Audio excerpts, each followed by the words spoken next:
Kidman, Julie. You've assembled quite the resume, I see. They taught you to read at the police academy? I'm impressed. Your attitude won't be necessary today. What is this place? Why am I here? You've been arrested, Miss Kidman, and you're currently being detained. I'm sure even you could decipher that. That's not what I asked. This isn't a regular interrogation room. They don't give you cushy chairs when you're about to be sent to lockup. No current address. On your own since 14, a runaway it seems. Quite impressive you made it this long without coming to your senses. If your street smarts are that keen, I'd imagine you'd have turned yourself around by now. It's more about survival. You think I'm pissed I got caught? At least I get free food in jail. It's all good to me. What if I told you that today could be different for you? You're a smart kid, you've got nothing to lose, no one to miss you. A person with those qualities could be open to very specific opportunities. What are you saying? You offering me a get out of jail free card or something? Not quite that, but something close. I'm listening.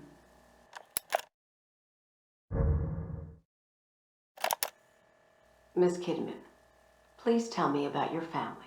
Next subject. No, we've prolonged this talk for a while now. It's important for our understanding of you. They never gave a shit. Too caught up in that church of theirs. More like a cult. It was like a punishment. Nothing I ever did was good enough for them. They abused you? No. It was more like neglect. That's why when I just left, they didn't care. They never came looking, they just gave up. And you never went back to them? I did. A couple of years later, they were gone. Everyone was gone.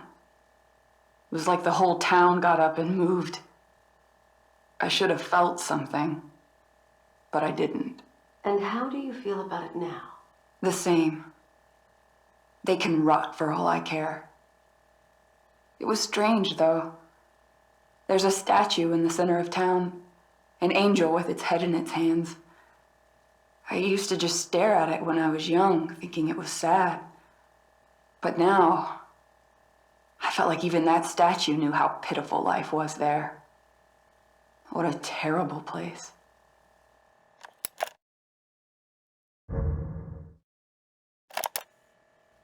You've been on assignment for a week. How has it been? Observe and report, just like you ordered. It's surreal to be on the other side after all I've been through. Any signs of anything? Nothing yet. I'm not about to be caught snooping around the classified room while I'm still on probation, so I can't get what they have on us. Just earn their trust. That's all you can do now. It'll take a while, but in the end, they will let you in. I didn't know all these police officers were characters, though. Guess the tough, hard-boiled detective stereotype is still going strong.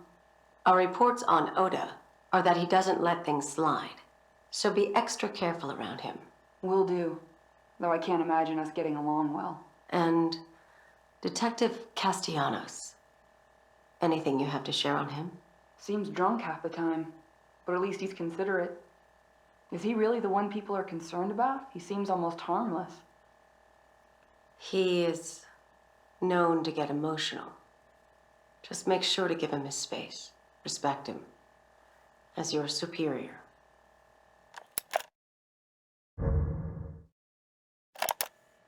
Well, here's where you'll be living. The view's pretty spectacular, huh? Holy shit. This is different than I'm used to. If you saw where I grew up. The past is over. You're with us now. Here are the keys. It's yours. You'll have to take care of your own food, clothing, and incidentals. But your bank account has more than enough to take care of that. So, that's it? What am I supposed to do? Whatever you desire. But your assignment at the Crimson City Police Department is precedent to everything. You are a police officer, and you must live as such, and act as such. I don't normally say this, but thank you. You shouldn't be thanking us. These aren't gifts we provide. You have a very specific assignment at KCPD, and all of this is in exchange for that. Okay, you're right. Sorry. Don't apologize. Just show us you can do your job.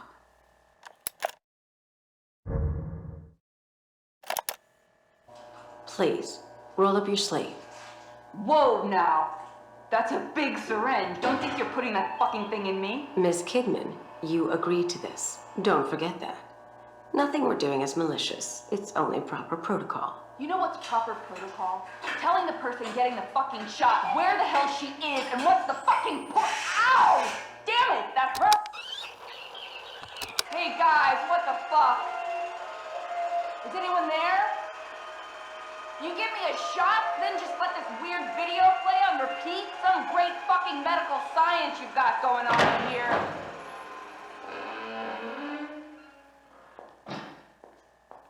About damn time.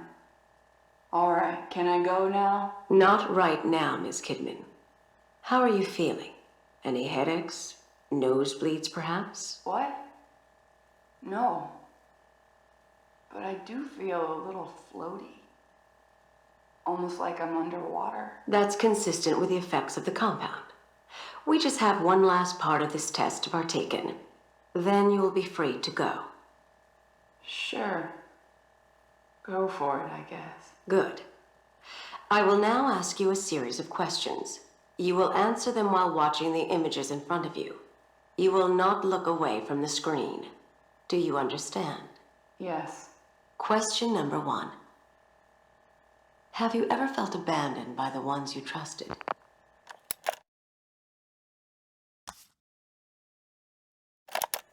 I'm afraid that the fragile mental states of the subjects are limiting our studies.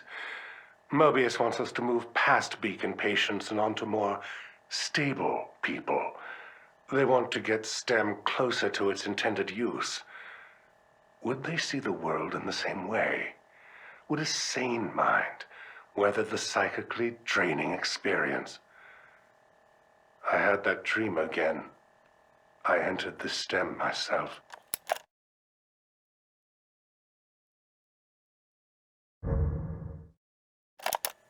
After months of secrets, subterfuge, and indoctrination, they brought me into their fold. This place is elaborate, to say the least. Despite the modernistic visage, the research they have been doing here seems to date back to over a century ago. This place has history, and from what I can grasp, this facility is only one branch of many. Institutions, powerful families, their reach seems grand, and therefore the possibilities for me seem equally as rich. Clearly, my own unique methods at Beacon have piqued their interest, and I am most grateful for the opportunity. Most of what the researchers have been working on, however, seems archaic by today's standards. They told me budget is of no concern. Results are the only thing that matter. Juggling duties here and at the hospital seems manageable, but Reuben, comparatively insignificant, but even at his young age, his studies are remarkable. Perhaps one day he will even assist me with my work here. Patients emerging from the STEM are becoming more erratic. The pathologies seem to be amplified by the experience now. Even worse, patients now seem to experience each other's psychological trauma. It's as if the user's deepest fears linger within the encephalon of the system, even after the session is over. The most concerning thing are their most recent statements. Every single patient claims to see a hooded figure slowly approaching them. Could it be him? His consciousness existing as a ghost in the system. My curiosity has never been piqued like this. I want to know. I want to see what they see. But it's too risky. For now. Something else is even more harrowing. Our subjects are dying. They come out from STEM abruptly passing with looks of horror in their eyes. The ones that do survive are catatonic, babbling incoherent messes that we can't properly interview. We've done nothing to the process to cause this change. It must be the ever-growing collective consciousness of the STEM system. These patients seem unable to take the strain of exposure. We need more sane subjects, perhaps to cleanse the system. At its current state, the system is unsustainable.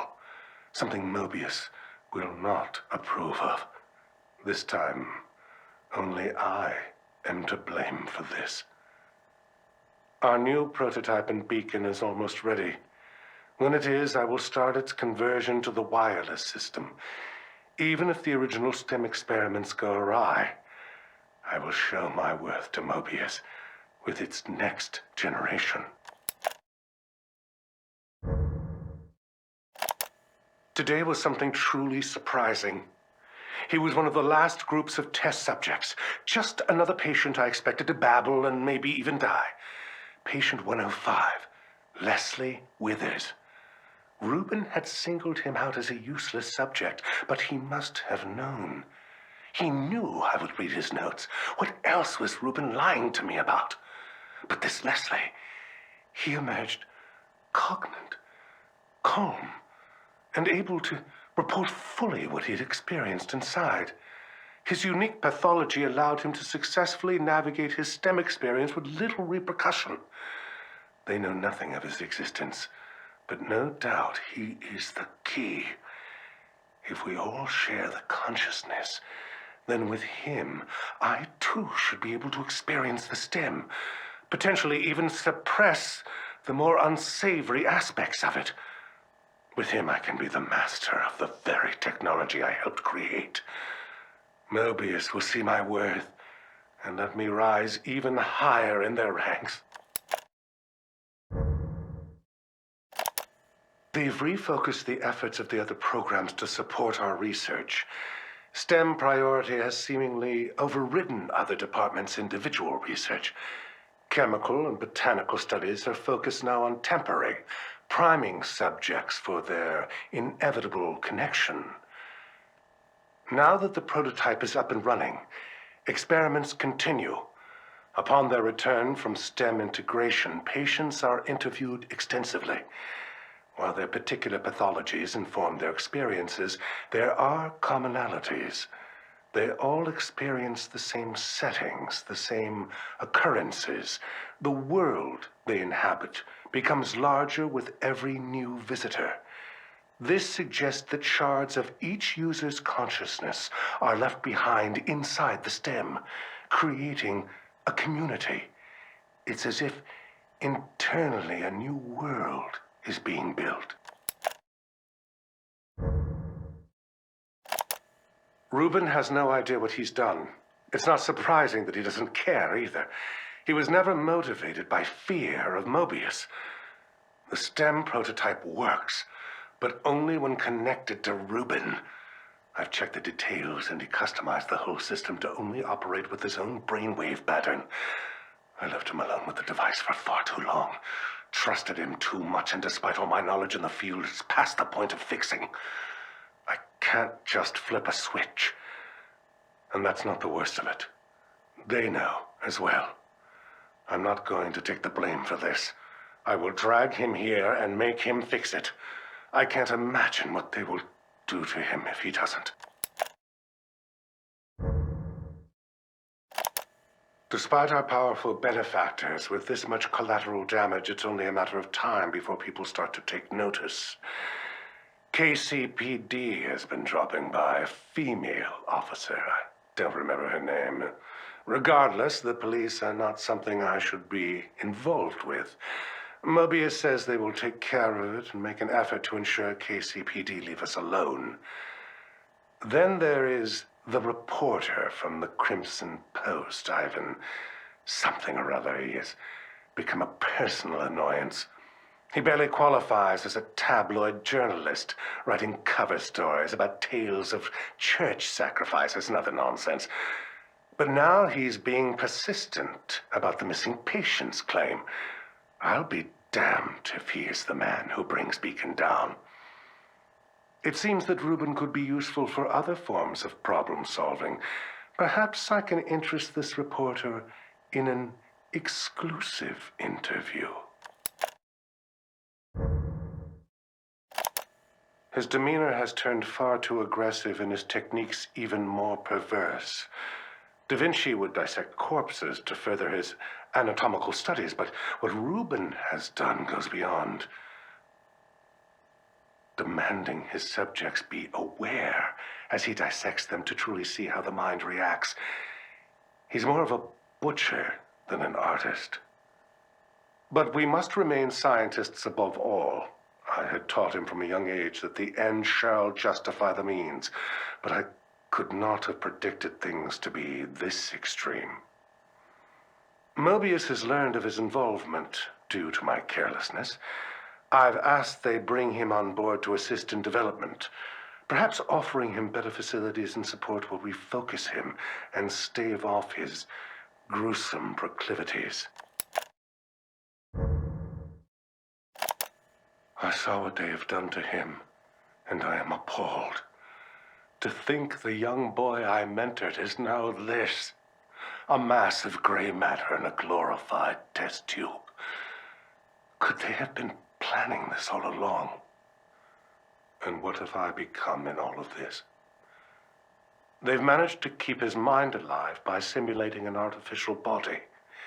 His consciousness is being confined to a mental straitjacket, a gear in their infernal machine. They have even stricken his name and humanity, referring to him by an anagram, Ruvik. A crude joke, as if spitting on his grave.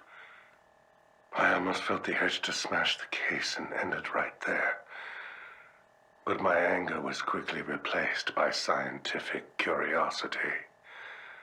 Rubin's legacy will live on. I will spearhead the next step. I will create something of my own out of this tragedy. Rubin's experimentation has demanded more and more subjects, and sad to say, they're suffering as much as, if not more than, his previous patients. Fortunately, Beacon and the city offer no shortage of expendable subjects. I should feel guiltier than I do, but my Hippocratic oath was abandoned long ago. The scientific and medical potential of the work is too great to be denied. Mobius has also offered me a respectable amount of compensation. Promoting me to director at Beacon is not something to be taken lightly. First, however, they want me to have a reputation, publishing studies in various journals. Repurposing some of Rubin's research towards patient evaluation seems viable. I doubt he will even notice. After surviving the fire incident and subsequent abuse from his parents, it's a miracle Rubin can function at all. His work comes from a place that isn't motivated by fear or money or social standing. His motives are more pure. I would say that he is obsessed with the chance to relive and remold reality so he can be with her again.